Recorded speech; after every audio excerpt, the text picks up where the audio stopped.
Hello and welcome to Rauta's Indie 5.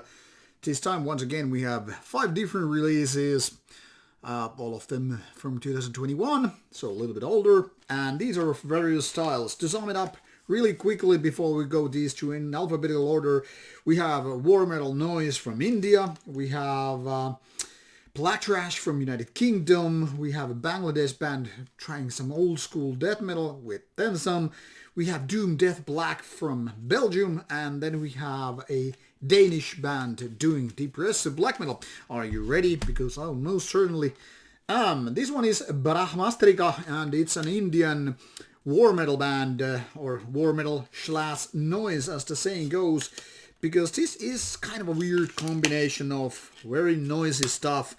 It's not pure noise or power electronics, so to say, but it's kind of a combination of both. Released by Dunkelheit, this unpronounceable name is, technically speaking, a full album. I got the understanding, but it is more like MCD when it comes to the length of this release, featuring only a few songs. And it's indeed very, very noisy. Now, the previous Brahmastrika one I heard was basically like this one. But I guess it featured a lot more interesting riffs and some kind of songwriting better than this, because this is very, very boring. First of all, a couple of reasons. Now, the first thing that you will find about this band is that they play fast most of the time, but not entirely, and they do it in very chaotic ways. And because of the production is very raw and I guess intentionally very, very noisy, you will have times when you're like, I have no idea what these guys are playing. Like, what the hell is wrong with your equipment and setting and mixing? The thing here is, there's certain points when they kind of stop playing and it's like, damn. You will hear the background noise, the kind of a buzzing, humming sound, which is like, they're just like, okay, these guys are doing this either intentionally or they are just deaf. And when they just do this in a fast pace, everybody becomes like, and you're like, okay, that must be some interesting war metal riff. So it's not like they're the next Blasphemy or Conqueror or Revenge or any of those bands out there. They're doing it fast and just kind of creating a mess. Like, I mean, if you do like some kind of a noise and you don't really care for riffs, just go for Brahmastrika. But if you're expecting to hear some of the riffs and not just some messy kind of a combination of these styles, you know, this is not going to do it. Now, the funny thing is, when they don't play instruments such as drums or guitars, and they don't do vocals, I think this album actually gets a little bit better. And now you're wondering what the hell they are doing then. That's when this kind of a noisier / power electronics kind of approach happen. Then it's more about these buzzing and noisier soundscapes, which is just like, okay, now they are doing that instead of trying to do some, you know, based war metal. In my opinion, this is a crappy one. I really can't bother listening to this ever again because it's just a waste of my time. I mean, metal is made for riffs. If I want to listen to some kind of a droney stuff or soundscape made like with ambience or power electronics or noisy stuff or even industrial hissing and bumming and whatever, I'll just go for the given style. I don't do metal. That's the thing here. So, no pass.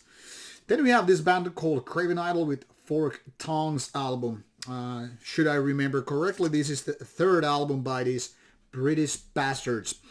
To sum it up this in a very, very easy way, this is the kind of a British version of bands like Disaster with E, and Destroyer 666. This is not as catchy and crazy as Destroyer 666, nor as heavy metal driven, but certainly taking this intensity known as black and trash metal, even with riffs and all that stuff, fast-paced songwriting and all that stuff, into the kind of a style. It's not pure black metal, it's not pure trash, but you will find both elements with this one. Now, this is very listenable and to some degree enjoyable because the sheer intensity and the fierceness and the violence that is present. But let's be honest about it, this kind of stuff, much like Destroyer 666, could be a lot more catchy if there were like really killer riffs, which in my opinion are not there present.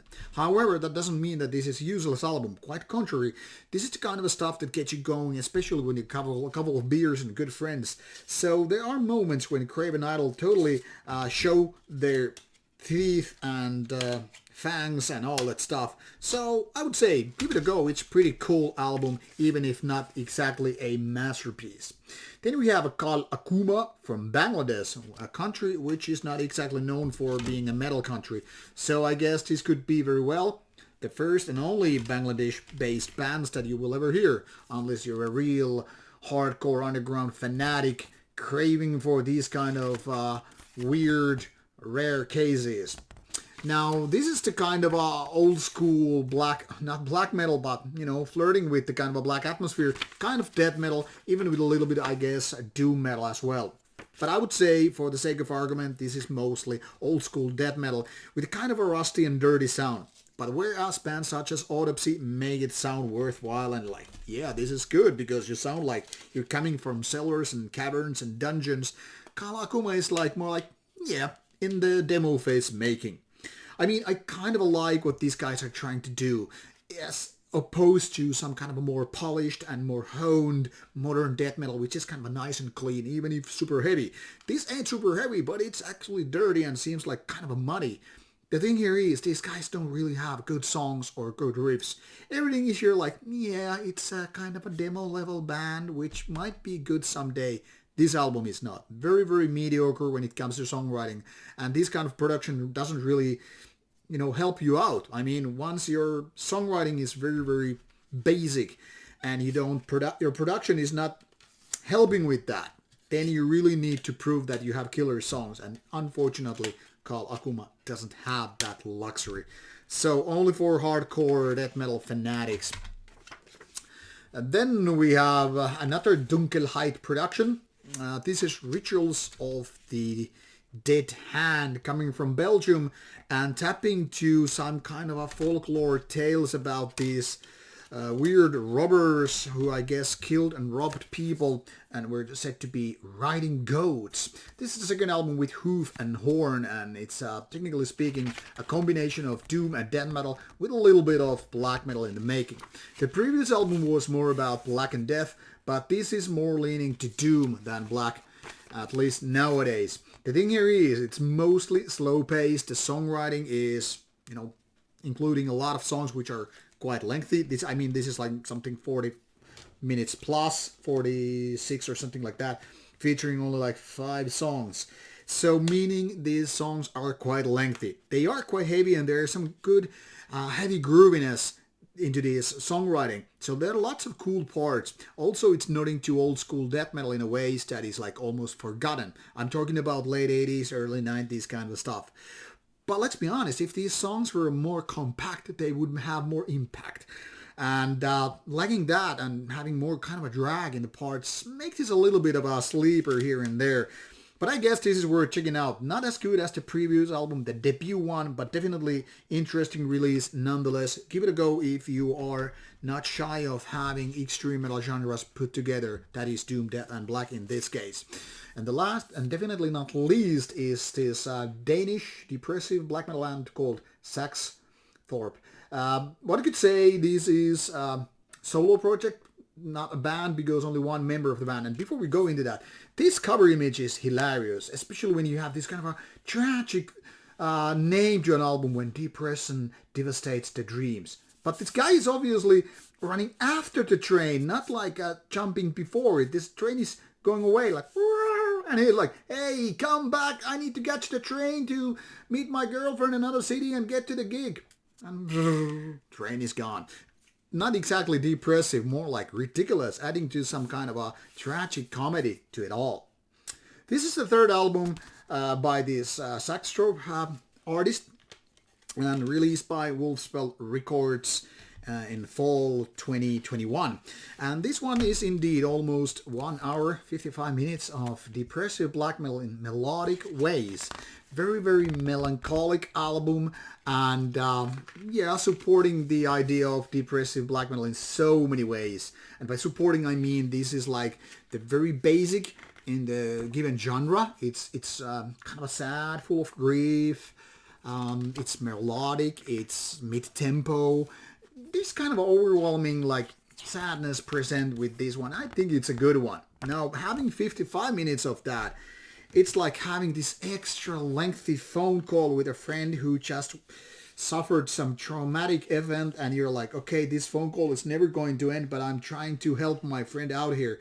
But once you're out like past 40 minutes and you're like, okay, this crying will never stop and I need to do my groceries and stuff. My point here is, this is a kind of a drag of an album. 55 minutes would be great if all the songs were super great.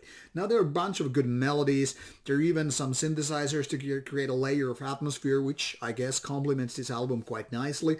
The songwriting is quite okay in general, but 55 minutes is just too much, because this is not that good of an album. The vocals are pretty basic black metal shrieks, quite okay, can't really complain about them. They're really like off, growly vocal parts only a little, luckily, which don't really add to anything to this. And then there are even some spoken parts, which are a lot more like, okay, you have to have, I guess, a spoken part, but they're not needed really. The synthesizers, however, complement the guitar melodies and the very basic drumming. There are some faster parts as well, but not too much. So I guess it tries to be so versatile with different kind of ideas. But in the end, you could have just removed like 1/3 of the album and it still would have been enough to complement your tragic thoughts and full of grief. Overall, pretty nice of an album. Just a little bit too much of this filler material. Now, if I have to pick the winner of this case, because that's what I usually try to do with all the Indie 5s, I would say these three are pretty much the winners here. But to choose a winner depends on my mood. If I want to go for more like fall kind of and winter kind of a tune, Saxtorph would be that stuff. If I want to drink beers with my friend heading to a gig, I would say go with the Craven Idol. And for other meanings between those two extremities, I would say Rituals of the Dead Hand. If I only got to pick one, I guess it would be the Craven Idol one. Hard to choose when the albums are different but roughly the same quality. Now, you will find links provided in the description box to dig some more information about the band and even listen to some of these. And I hope you enjoy some of them. Just stay away from the Brahmastrika one unless you're a really war metal noise fan and you're good to go. Looking forward to your feedback about the Indie 5 videos and also how you like some of these bands. Meanwhile, stay metal and stay true.